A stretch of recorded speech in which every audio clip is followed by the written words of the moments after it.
हाय, अगर आप इंग्लिश समझ लेते हैं और कहीं ना कहीं बोलते हुए आप फंबल करते हैं तो ये वीडियो सिर्फ और सिर्फ आपके लिए है।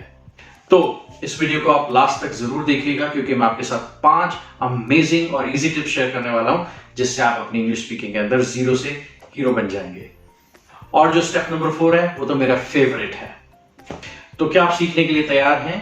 अगर हाँ तो सबसे पहले आपसे मेरी एक रिक्वेस्ट है, अगर आप इस चैनल को पहली बार विजिट कर रहे हैं तो इसको सब्सक्राइब कर लीजिए, बेल बटन जरूर दबाइएगा क्योंकि मेरा कंटेंट मेजरली कम्युनिकेशन और उसको इंप्रूव करने के लिए होता है, वो भी बहुत आसान तरीके से। जल्दी से अब शुरू करते हैं।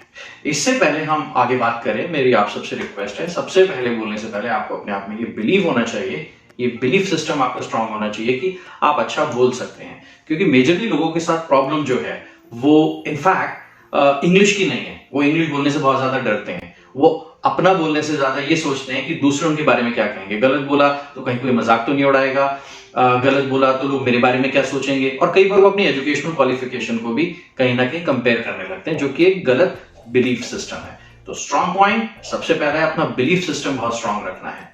अब जल्दी से बाकी के पॉइंट्स के बारे में बात करते हैं। Number 1, listening. अगर आप अपनी इंग्लिश स्पीकिंग को अच्छा करना चाहते हैं तो अपनी लिसनिंग को भी उतना अच्छा ही करना पड़ेगा। जितनी अच्छी आपकी लिसनिंग होगी उतनी ही अच्छी आपकी स्पीकिंग होगी। क्योंकि जब आप लिसन करेंगे तो आपको बेस्ट आइडिया रहेगा कहां पॉज करना है, कैसे सेंटेंस को सही फॉर्म करना है, क्या करेक्ट प्रोनाउंसिएशंस हैं, मैं तो ऐसे बोलता हूं, स्पीकर तो ऐसे बोल रहा है। तो ये कंपैरिजन, ये जो कंपैरेटिव एनालिसिस है, आपको बहुत ज्यादा हेल्प करेगा। लिसनिंग स्किल्स को इंप्रूव करने के लिए आप इंग्लिश की मूवीज वॉच कर सकते हैं, वेब सीरीज वॉच कर सकते हैं, नेटफ्लिक्स वॉच कर सकते हैं। और मैं आपको रेकमेंड करूंगा आप फेमस पर्सनालिटीज की स्पीचेस या फिर डॉक्यूमेंट्री मूवीज को भी वॉच करिए। मेजरली जब सब में सबटाइटल्स आ रहे हैं, उन सबटाइटल्स को रीड करिए, उन वर्ड्स को अपने आप से एनालाइज करने की कोशिश करिए कि क्या वो आपको आते हैं या नहीं आते। तो इससे आपको बहुत हेल्प मिलेगी। Number 2, reading. Reading is the best way to improve your vocabulary and pronunciations. Reading से आप बहुत जल्दी अपनी वोकैबुलरी को इंक्रीज कर सकते हैं। नए वर्ड्स जो आपको नहीं आते आप डिक्शनरी में लुकअप करिए। It is a fun way to learn new words और आप उनका यूसेज भी सीख पाते हैं। मैं एक और चीज आपको सजेस्ट करूंगा, रीडिंग को जोर जोर से करिए, जिसको बोलते हैं अलाउड रीडिंग। अलाउड रीडिंग करने से आपके कान खुद आपके प्रोनाउंसिएशंस, आपकी वॉइस की टोनैलिटी और आपका इंटोनेशन, आपका वॉइस मॉड्यूलेशन सुन सकते हैं और आप उसमें इंप्रूवमेंट ला सकते हैं। और ये बात तो एकदम क्लियर है, अगर आप अपनी खुद की ही वॉइस नहीं सुन रहे हैं तो आप उसके अंदर की कमियां या उसके अंदर की फ्लॉज को दूसरे से कंपेयर नहीं कर पाएंगे। अगर आप बोलते हैं कंस्ट्रक्शन, तो जब कोई कंस्ट्रक्शन बोल रहा है तो आप कैसे कंपेयर करेंगे कि आपको इसे कंस्ट्रक्शन बोलना है। Number 3, English songs. सॉन्ग सुनना किसको पसंद नहीं है? हम अपनी लोकल लैंग्वेजेस में कितने सारे गानों को सुनते हैं, हिंदी, पंजाबी, मराठी या फिर जो भी हमारी लोकल लैंग्वेज है। और वो म्यूजिक और वॉइस का इंटोनेशन हमारे ईयर्स तक पहुंचता है और हम उस लैंग्वेज को वैसे ही रिपीट करने लगते हैं, उन सॉन्ग्स को वैसे ही रिपीट करने लगते हैं। तो अब बारी इंग्लिश के सॉन्ग्स की है। इंग्लिश के सॉन्ग्स को सुन के भी और सबसे पहली चीज क्या है, इंग्लिश के ऑलमोस्ट सभी सॉन्ग्स के अब तो लिरिक्स ओपनली अवेलेबल हैं। लिरिक्स और वीडियो के साथ, यानी कि जो लिरिकल सॉन्ग है पूरे लिरिक्स बोल्ड लेटर्स में है, उसको देख देख के उसके साथ पढ़ने की कोशिश कीजिए।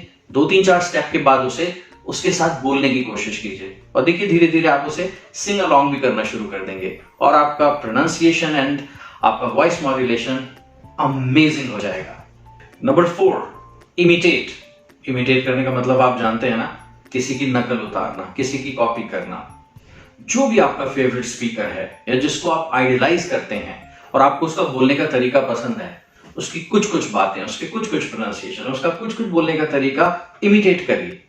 ये सबसे आसान तरीका है जिससे आप अपने प्रोनाउंसिएशंस और अपने बोलने की टोनैलिटी को इंप्रूव कर सकते हैं। और इसमें बुराई क्या है?